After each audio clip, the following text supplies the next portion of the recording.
Robyn Schall. Cawfee Tawk with Robyn Schall. Cawfee Tawk with Robyn Schall. Yeah, good morning. Welcome to Cawfee Tawk with Robyn Schall.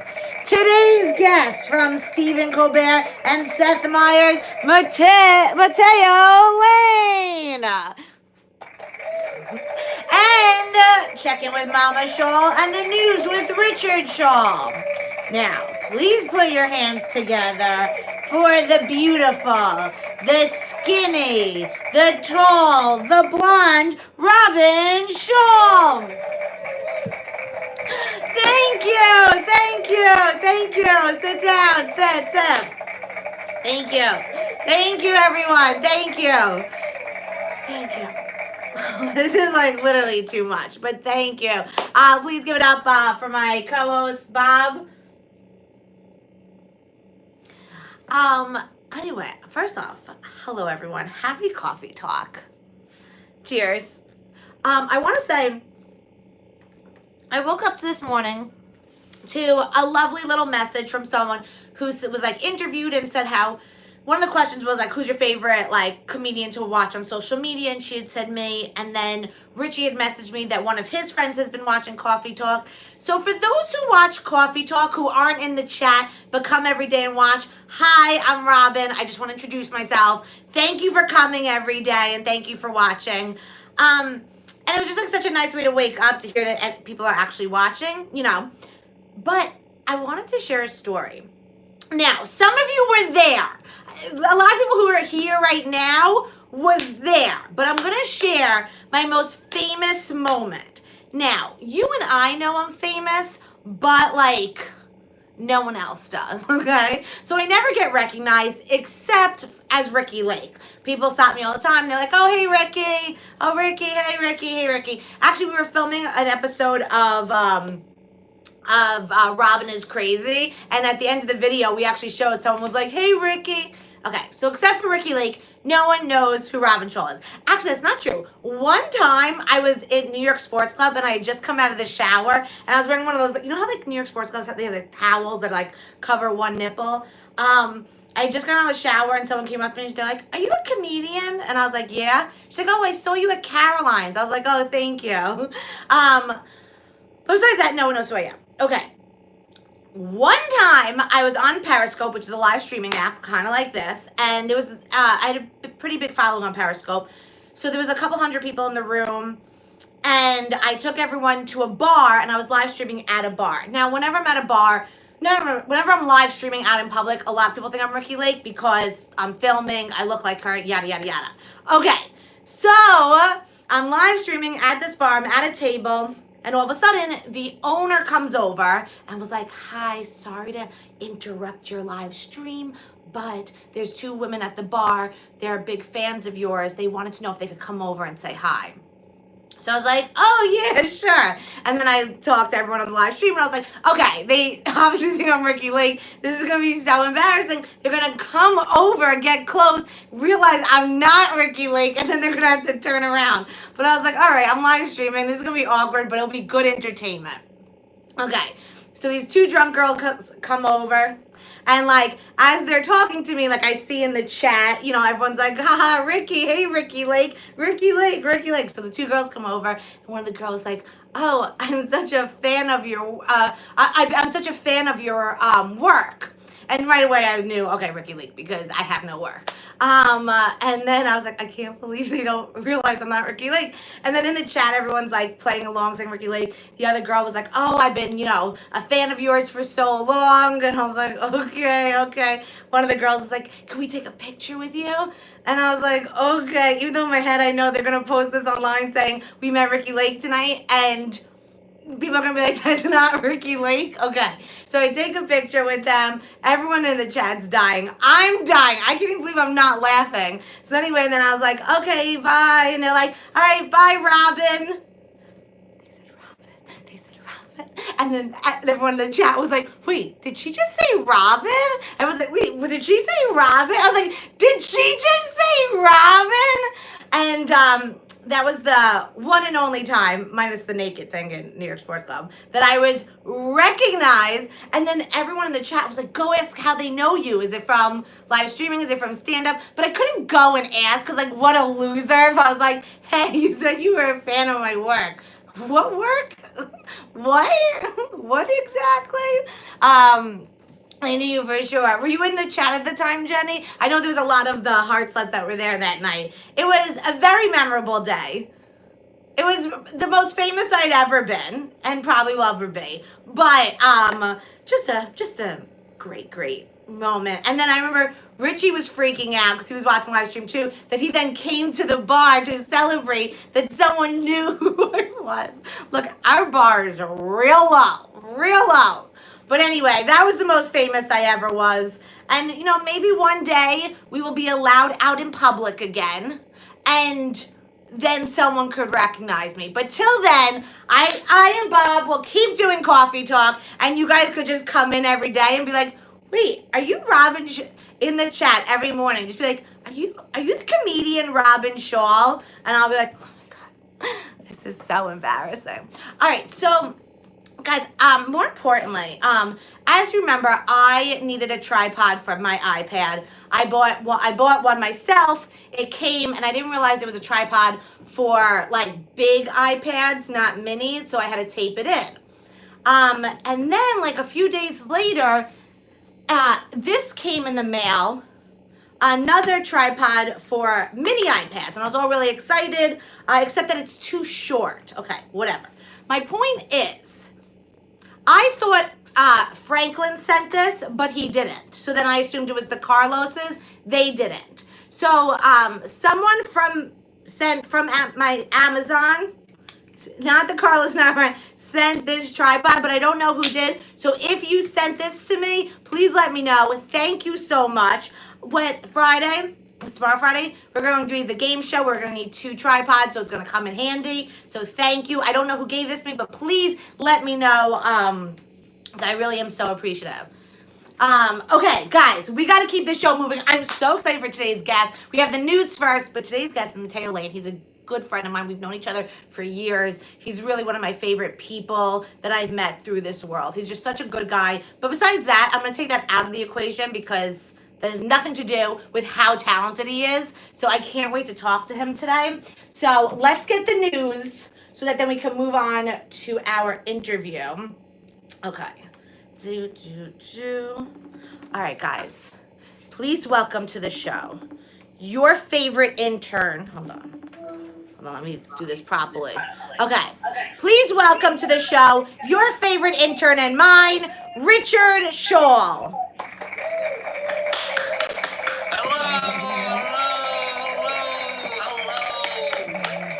Hello. There. Oh, you're tilted. All right. Hello, Richard. Remember when I was recognized? No, I was in bed. I was already in bed. Right when it happened, I went, she said Robyn. She said Robyn. Do you hear how loud this fridge is? Sorry. I jumped out of bed, got dressed. I bolted out the door because I was like, I cannot believe they said Robyn. You look so handsome today, Richard. Thank you very much. I changed it up, did a bow tie instead of a tie. I know, you look very handsome. Thank you very much. All right, can we get the news, please? Sure. All right, so let's start off in Brazil. Wait, didn't you dye your beard? Yeah. Did it already grow back? Yesterday you dyed it black, now it's back to being gray. No. Then I trimmed it because it was like almost like. So you dyed it, and then you trimmed it, and just left the grays? But I thought I didn't realize. Yeah, the grays. Well, you should have done. You should have trimmed it and then dyed it. Yeah, I didn't realize. I was. Oh God, Richard.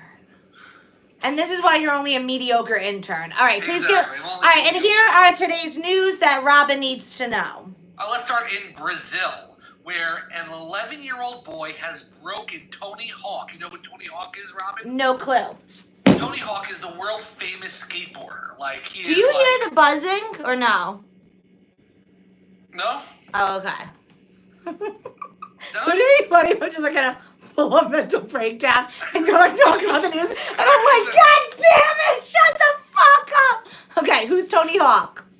Okay, Tony Hawk is a world famous skateboarder, like world famous. Okay. And this boy has broken his record. You know when skateboarders go up and they spin? Yeah. You know, one spin is a 360. Yeah. He did a 1,080. How many spins is that? 3 spins in the air and landing on a half pipe. There's videos of it. It's gone viral. It is amazing. How old's the And kid? 11 years old. Oh, that's cool. So now he's working on trying to break that record and trying to do like a 1,400 and something. How come like you, me, and Michael never skateboard? We never did that. Because we fall and break our necks. We did bike. We like rode bikes. We just did our bicycles. But we never had a skateboard. I wonder if like that's just not like a Jewish sport. I don't know. Are there any Jewish skateboarders? I will get back to you on that tomorrow. I will speak to my intern. Okay. And find out. Wait, are any of the news stories today how Louis C.K. ate ice cream out of the garbage? Oh my God, that was great. That was great. Okay, next news story. All right, so let's go to now Colombia, where a man named Edward Nino Hernandez, I want to give a big shout out and congratulations to him for being named the smallest mobile man in the world. They just announced it because, and ready for this one? This is the second time that he's the smallest mobile man in the world. Wait, how tall is he? He is 2 feet.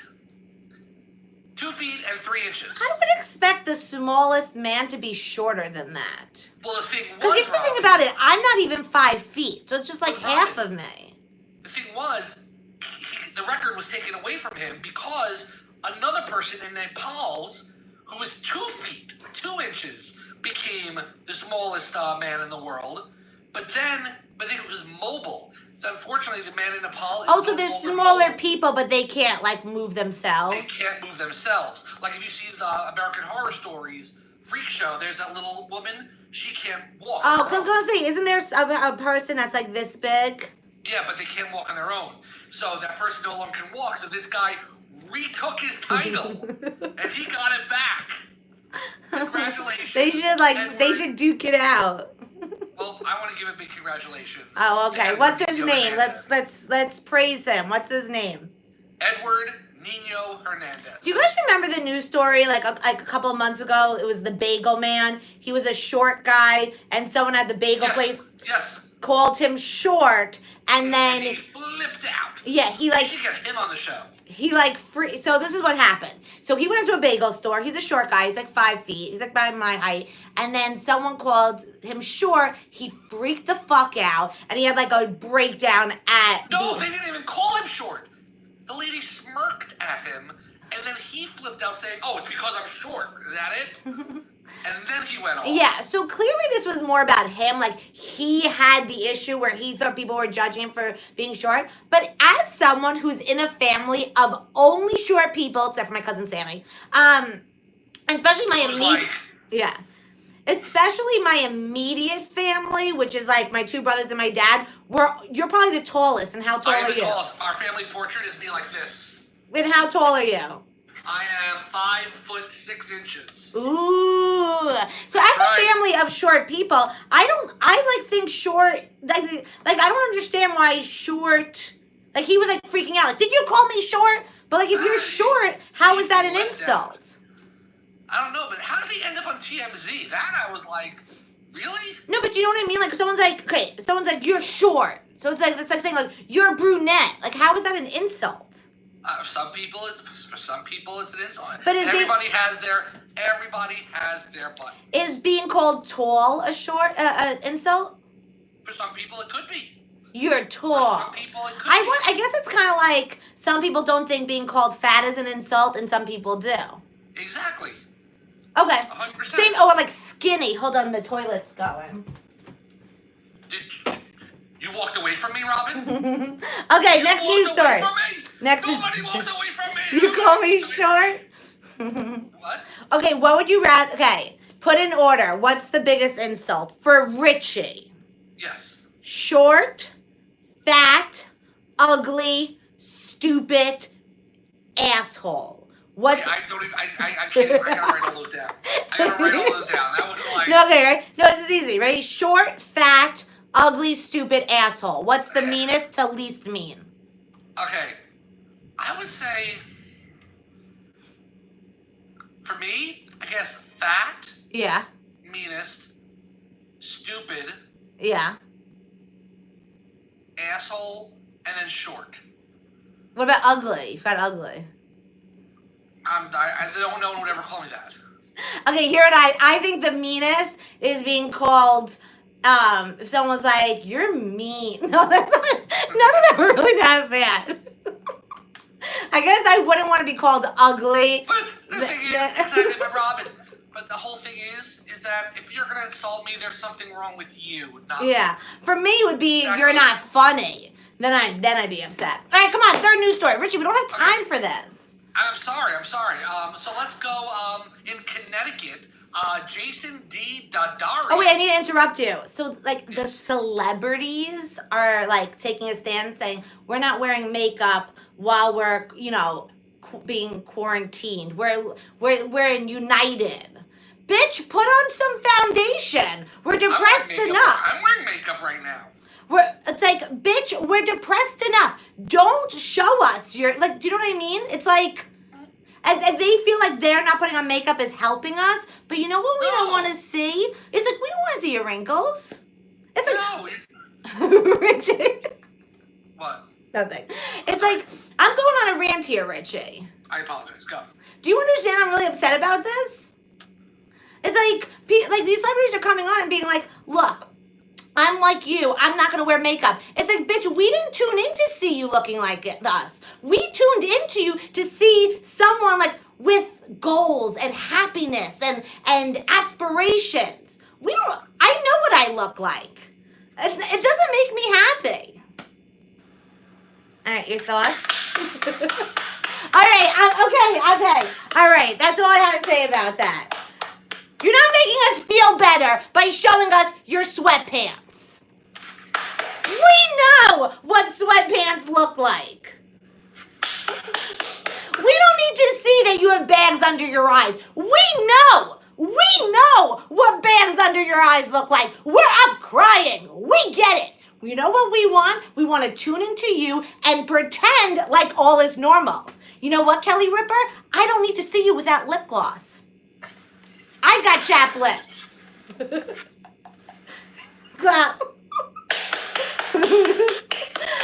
I got chapped lips. I'm wearing a mask. I'm out of moisturizer. I don't need to see that you didn't get Botox this month. You know why? I can't afford Botox.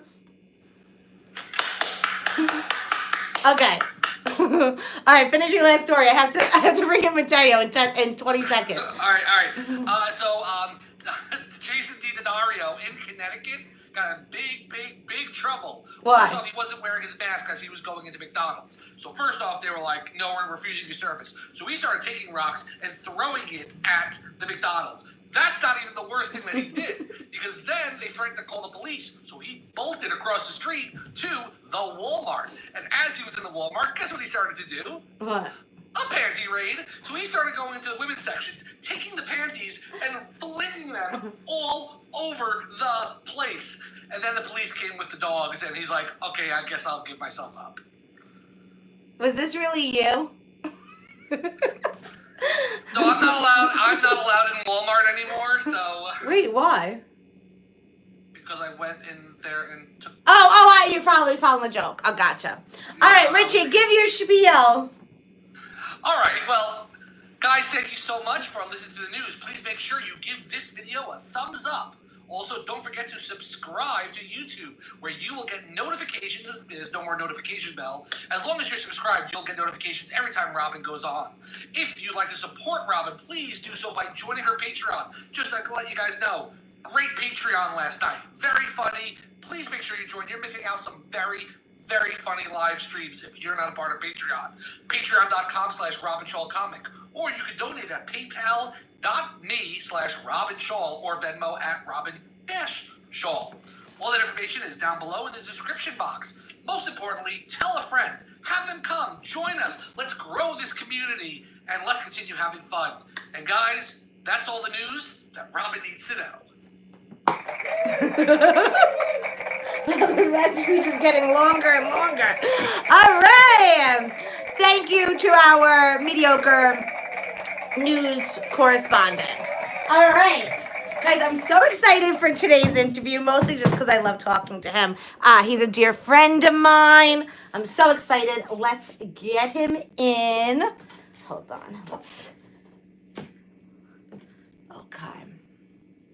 He's going to fall. All right. Let's get him in.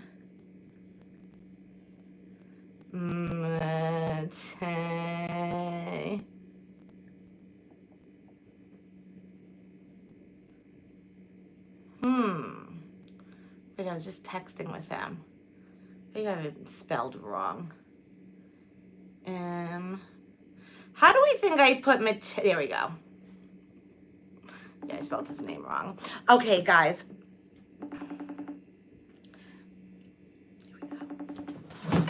All right, you have seen him on Late Night with Stephen Colbert and Late Night with Seth Meyers. Give it up for Matteo Lane. Hold on, we have an applause. Robyn, this is so professional. Yeah, well, you know what? Life has been canceled, so... So you know what? I'm making do. Mateo, how are you? I missed your little face. I miss you too. I've been up for about an hour. I was up till like 3 o'clock in the morning playing Fortnite with my friends. So this is my new life. I mean, it's all of our lives. Yeah. Like, it's crazy. I've just allowed myself to become a video game nerd because usually we're busy or running around or trying to work on shit. So we're always like, oh, I can't do I can't do video games because it's going to suck up too much time. Right, and we feel guilty because then you're like, okay, well, this person booked this. Well, it's because I'm not working hard enough. Like, we always have such guilt. But now I'm like, no one's working. Chris Rock isn't working. I'm not working. You know, it's like from the top to the bottom. Yeah. Emma and I had this conversation. We're like, okay, Corona's terrible. But it's a nice little leveling field that me and Ellen are working the same amount. Like... Well, yeah, but then you think about it, and I'm like, oh yeah, I'm living in my studio apartment in New York, right? They're doing fine. Meanwhile, Ellen's like, this horse has to be fed again. I know. Have you watched her talk show at all? I literally don't watch TV. I put on YouTube and watch like cooking shows.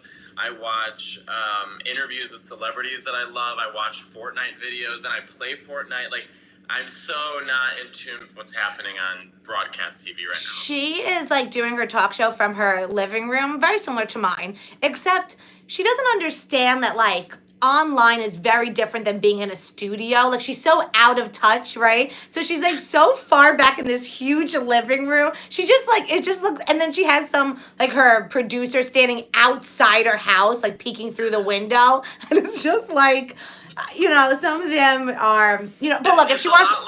It's a lot like when Streisand, like, tries to sound relatable. Like, I watched her interview on Oprah, like, 10 years ago, and she was like, you know, she went on to talk about how she grew up poor, because she did grow up poor. And right. She's like, these are photos. I went to a restaurant in Spain. The chef brought us into the kitchen to eat. We had a 40-course meal. And then she looks at the audience. She goes, have you ever had a 40-course meal? I'm like, no one, literally the women in the audience could barely afford the bright pink shirt the producers asked them to wear. Right. No, they didn't sit back in Spain, but the best chef in the world. I mean, you know. Yeah, I mean, I can't wait till we're those people. I can't, when I'm so rich, like I'm like, I can't wait till the day I'm out of touch. Like, I'm shitting on these celebrities now, but like, I mean, I can't wait to have a 40-course meal. I can't wait to be in my living room with my producer outside my window feeding my horse. That's like all I... No, I want to sit in a tiny studio apartment for the rest of my life and I want... Like, I'm only shitting on these people purely out of jealousy. Like, completely all I want. First of all, Ellen's earned it. Barbara Streisand, if I could sing like her, then I've earned it. You yeah. know what I'm saying? Yeah. At least we're big enough people that we could admit. We're just jealous. We went from we're just so well rounded. You know what? I just wish more people were like us. By the way, I couldn't be any more Italian. I'm looking at myself in your picture. I've got a mustache, chest hair, dago tee. Oh my god! You know what I just realized, Matteo? So I have a hype man, if you'd call him, and it's really just a blow up doll, and he looks exactly like you. Hold on. In the mirror. I saw him. I have to put you next to Bob. His name is Bob. Oh my god, you guys are twins. And if Bob went to, if I didn't want to, let's say I didn't want to go to an event. Yeah. Right? An event meaning like a bar. Yeah. I could just put Bob in my place. Totally. Oh my god, that's so funny. You guys actually really do look alike. I'm proud of it. Okay, so Matteo, I have so many questions for you. Okay, first off, for those, I think a lot of you do know Matteo because I've been on his podcast, and he's just. By the way, you're a great guest. I would love to have you back. You can literally come back whenever you want. Do you multiple episodes? We don't care. I'd love to because you and Emma are my favorite humans. But guys, I just did their podcast like a couple months ago, and it was like my day 3 or 4 off of sugar, so I was a little on edge. And Emma gave me the address of where they were recording. She gave me the wrong address, and the Uber dropped me off in front of a Dunkin' Donuts. Okay? And so, what was I supposed to do? So I went and got some donuts. So, We're a motivational podcast. Glad that we could. I think it's also because I know you and I talk about our eating habits and diet a lot, not just on podcasts, but even since we first started hanging out. Yeah. So for you in quarantine, what has it been like with sugar and cooking and Okay, so I don't cook ever, nothing. I can't even make a sandwich. It's just so funny. I'm the exact opposite. I've only ordered one meal the entire quarantine. And so I knew that but you've always been a cook. You always loved cooking. So I've been ordering in less. I've been eating a lot more cereal and tuna, not together. Not together, but I got. I guess you could. There's protein, carbs, tuna on cereal. Yeah, and then a yogurt. You would think I would have gotten really skinny during this, but somehow I didn't. Because I keep going food shopping and I keep eating everything, but they're all snacks. They're not, Are you cooking every meal? Every single meal. Wow. Do you live alone? I mean, but some of it's easy. This morning, it's look, I'm not going to make my eggs and oatmeal and, green juice and all this stuff. So I'm just going to have yogurt with a little bit of jam and then cereal. I mean, sometimes it's just that. Easy, but you're not, yeah. But I do, look, I'm a very domesticated person in the sense that I like to cook. I usually like to cook for other people, but right now I'm just cooking for me and this lady on my probiotics box.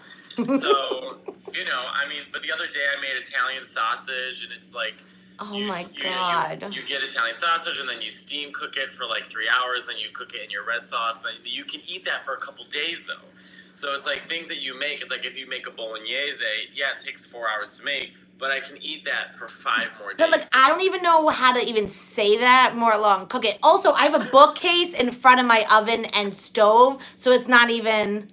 Hold on. Let's just show everyone the situation we have here. So. You have all that okay, space so here's the bookcase, but back here is a stove and oven.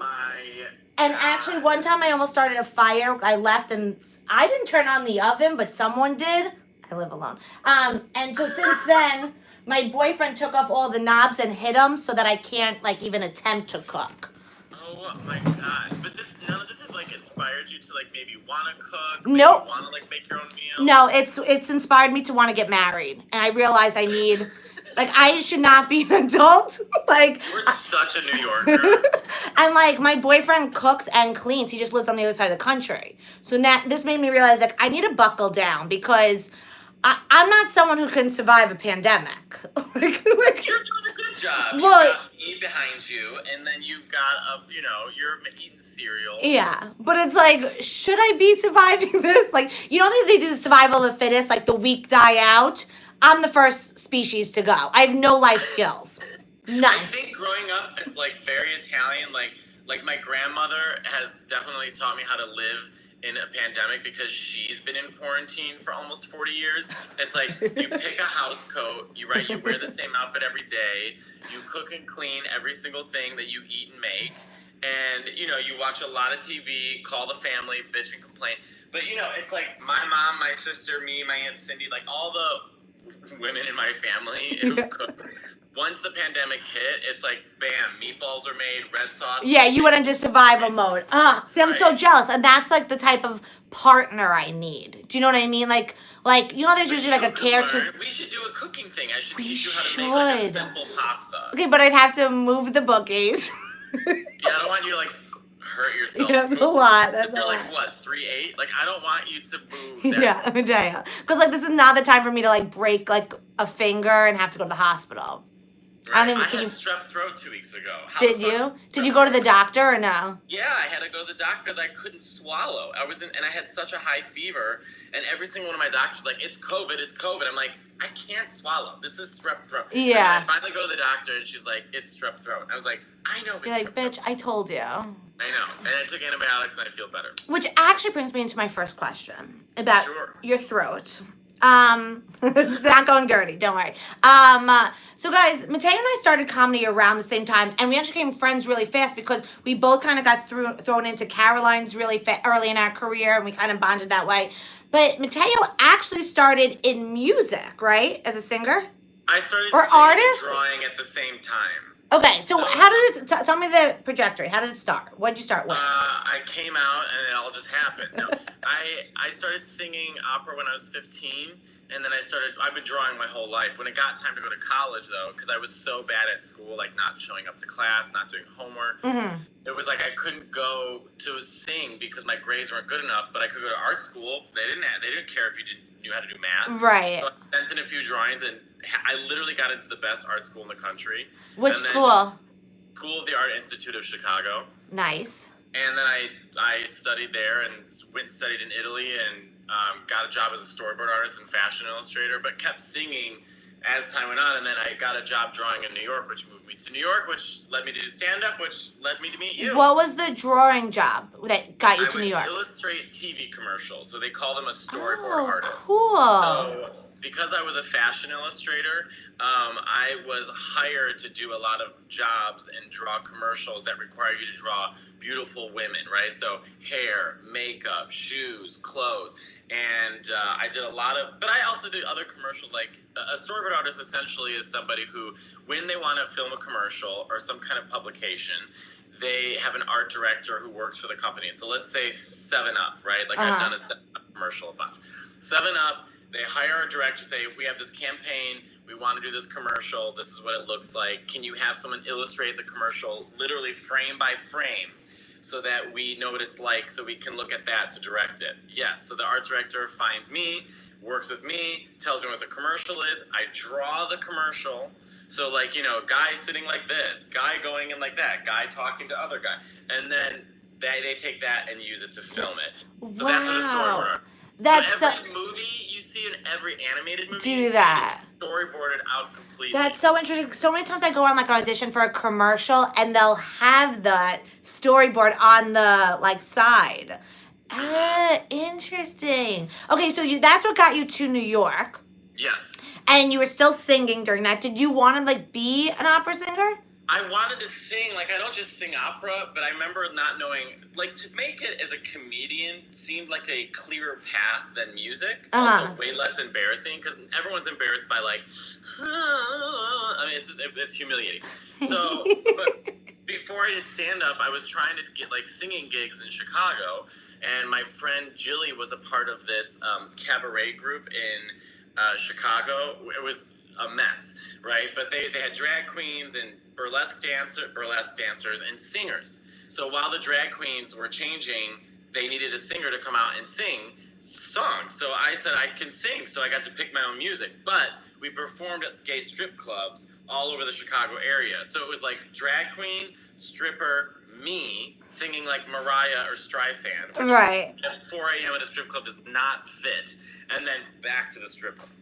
I know it's early in the morning, so I'm putting you on the spot. Can you do a little Mariah? Like one line? I don't even know if I could reach. There, I got my whistle tone. And wait, and what's her name? The one with the short black hair? Liza Minnelli. Can you give us a Liza? Well, I look just like Liza Minnelli. I am so excited. My father was Vincent Minnelli. And Bazash. And can you give us Barbara from Shark Tank? First of all, I want to tell. I haven't talked Barbara in so long. Now this isn't even for them. This is just to make me entertained. I want to tell you a story about a young girl. She became a waitress and got $1,000 loan, and then I'm out. So stupid. Hold on. So dumb. Okay. Grazie.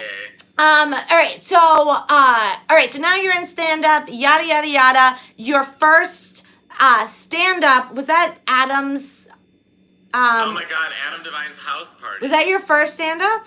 That was my first stand-up Like television. television show, I mean. Yeah. Yeah. Were you Adam Devine. scared, excited? What? I was just, I would say,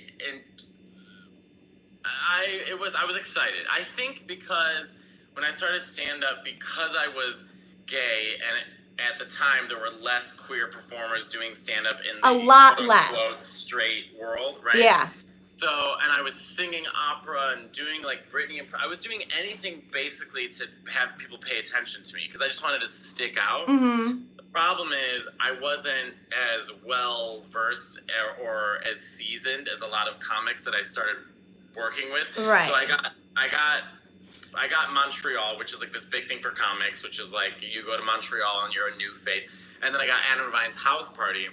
And I think I did well with those because I was like flashy. But after those, it really took like me to like bear down and like, okay, I have to like focus on jokes and not just sing and not be this thing, like I had Right. to more than just like, here's my impression of so-and-so. I look back at my early stand-up, and it's the same thing. I had this, like, character, this Long Island, and not strong jokes. And then I slowly went away from the character and started developing jokes, and it's like a game changer.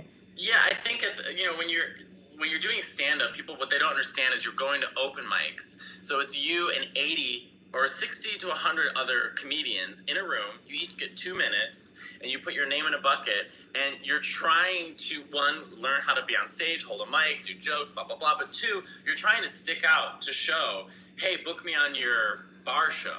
Right. So you can do a little more than 2 minutes. You can do 6. So when you're in those moments, you use whatever you have. So I was a singer. So I was like, okay. So I used to have this joke where I would come in and I would sing in a fake opera voice, like a falsetto, like "Oh me about me," and people were like, "What is this?" And then I would say, "That's how I came out to my dad." So it had like jokes to them, but it was more about fireworks than anything. By the way, the very first time ever I saw you was at the Creek in the Cave at a 2-minute open mic, and you did that joke, and I came up to you afterwards, and I was like, "You're funny." And you're like, I know. No, you didn't say that. But you were like, yeah, that was the first time I met you, was with hearing that joke at an open mic. So, okay, so then eventually you went on to did you do Colbert first or Seth Meyers? I did Seth Meyers. Then I did Stephen Colbert. Then I did Netflix 15. Okay, so how was doing Seth Meyers?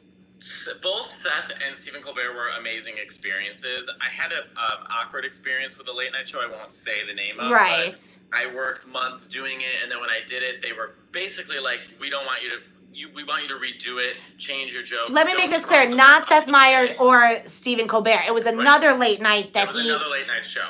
So I'm bitter towards that show. But in the end, maybe it was better that because I just had such a great experience. Yeah. With Seth Meyers, because, by the way, the booker for the other show I did was amazing. It wasn't her, it was the producer. And what'd they say exactly? They didn't want you to say you were gay, the producer or? said to me, we'd like you to redo it and just have the Matteo charm. And I said, what does that mean? We just want you to keep it fun and light. I said, okay, but what does that mean? Well, maybe, not talk so much about, your brother, and maybe not talk so much about dating.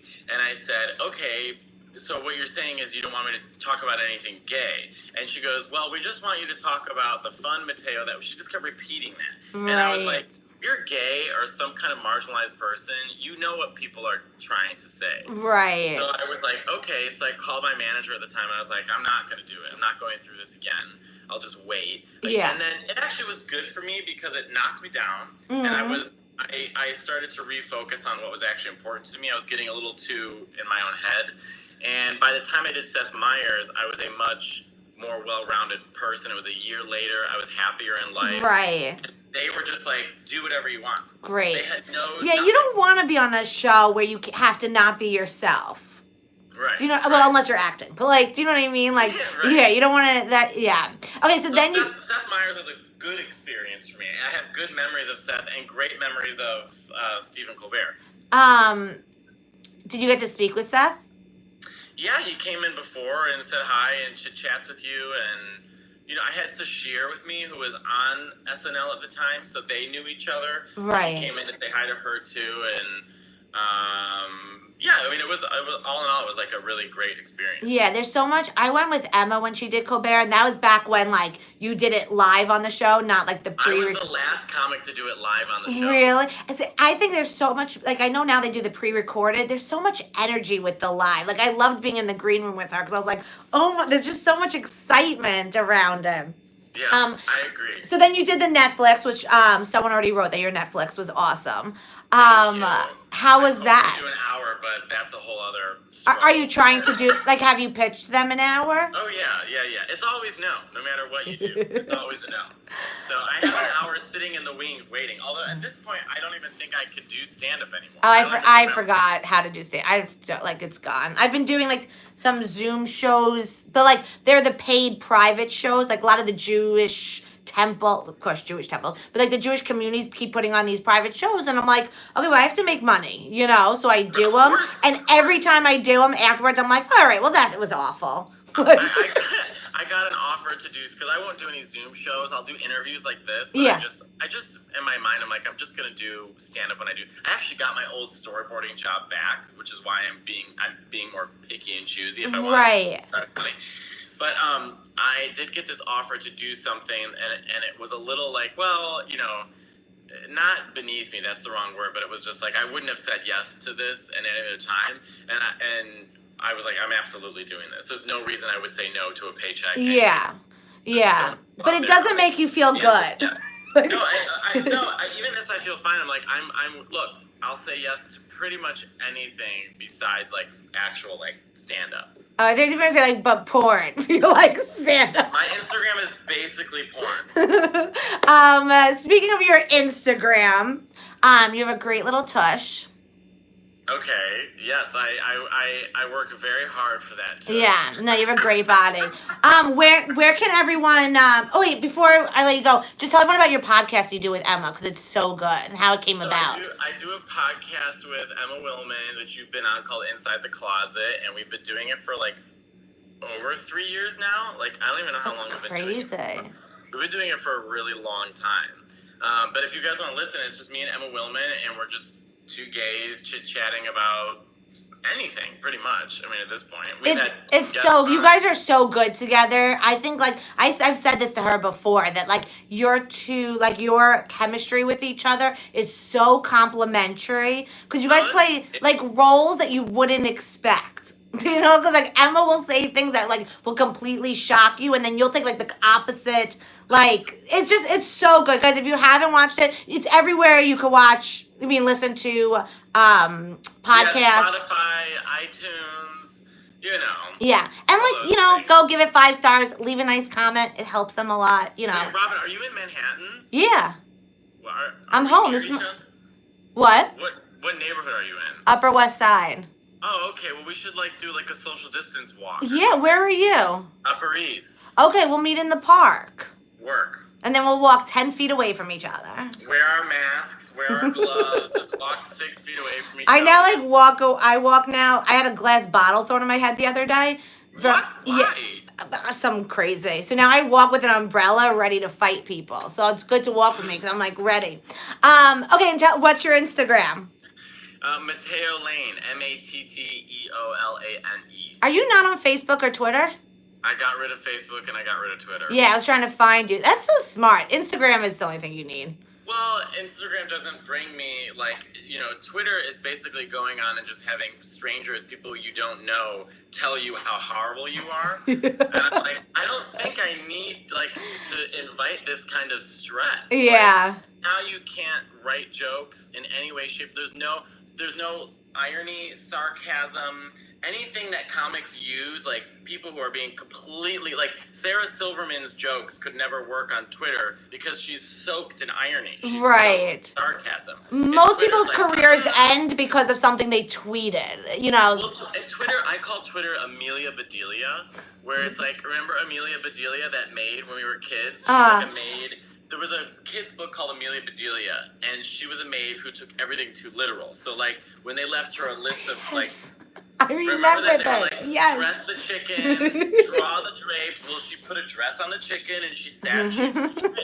So, it's like, Twitter's Amelia Bedelia. There's no, so why would I invite that kind of anger in my life? Yeah. It's great. It's like pictures of butts, food, puppies. I'm happy. Yeah, and that's Instagram. So guys, everyone go follow Matteo on Instagram. Go check out his podcast, Inside the Closet. Matteo, I miss you so much. We definitely need to meet up for a walk. Yeah, text me and we'll figure it out. Okay, sounds good. Everyone give it up for Matteo Lane.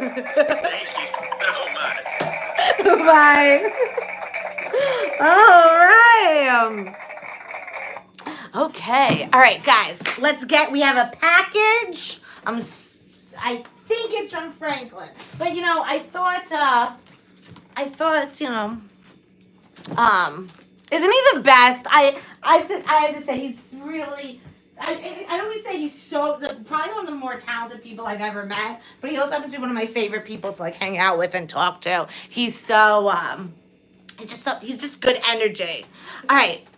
We've got packages and shit. La la la la la la la. Packages and shit. Ooh ah yeah. Ooh ah yeah. We've got packages. And take it, Bob.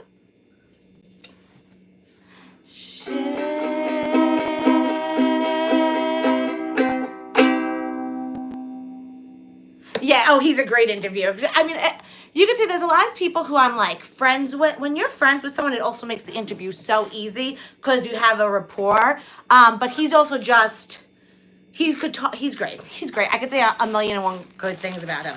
He also happens to be very nice. Like, he's a good person, which, like, you don't find too often. Okay. I believe this is from Franklin. All right.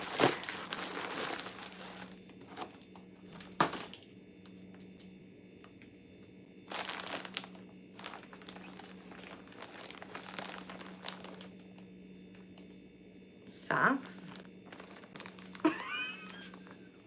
He told me a package was delivered. I know this is from Franklin because he said to me, "Hey, Robyn, a package was delivered."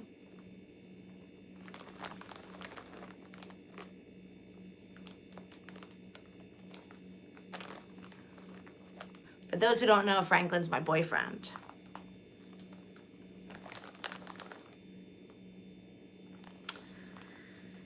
Things are going great.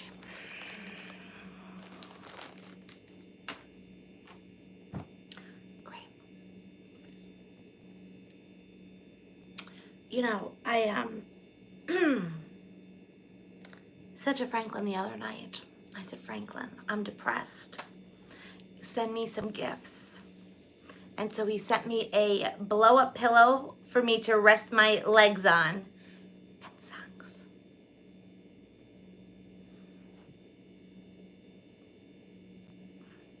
Is money in any of this stuff? If money and drugs are not in these socks, I'm gonna be fucking pissed. This is romance. I'm quarantined alone. He's on the other side of the country. All I wanted was some love. And this is what he sends me? 20 pairs of socks?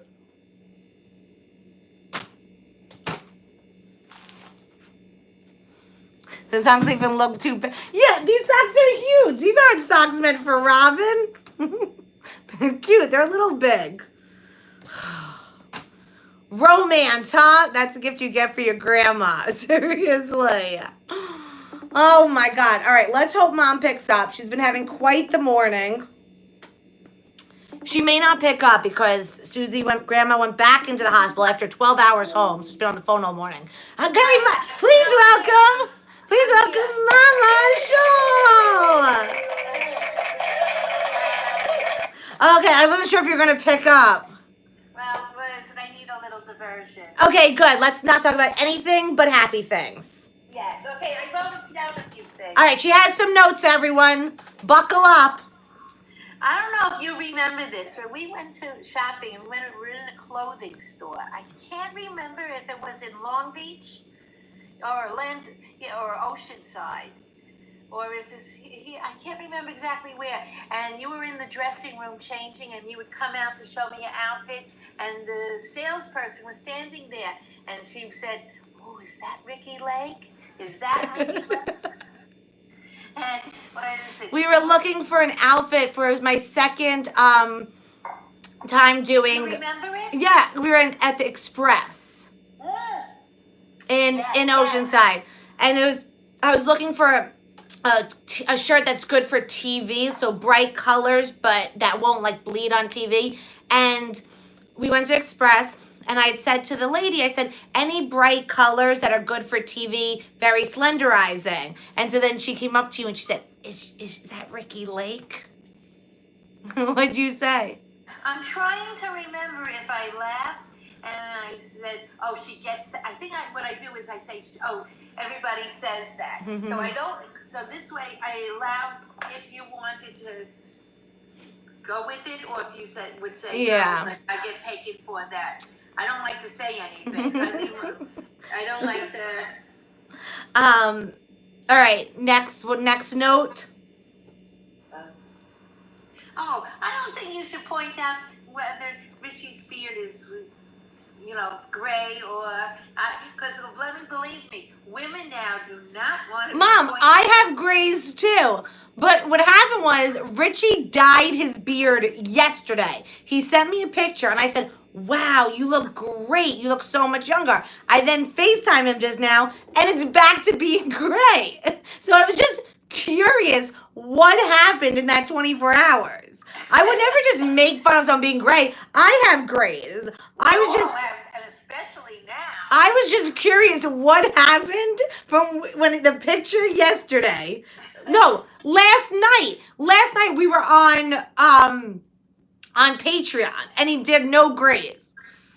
Okay, next note. Okay. When you talk, and I totally. Mom, are these all complaints? Yes. Well, I was only able to listen to part of it because I was getting some phone calls.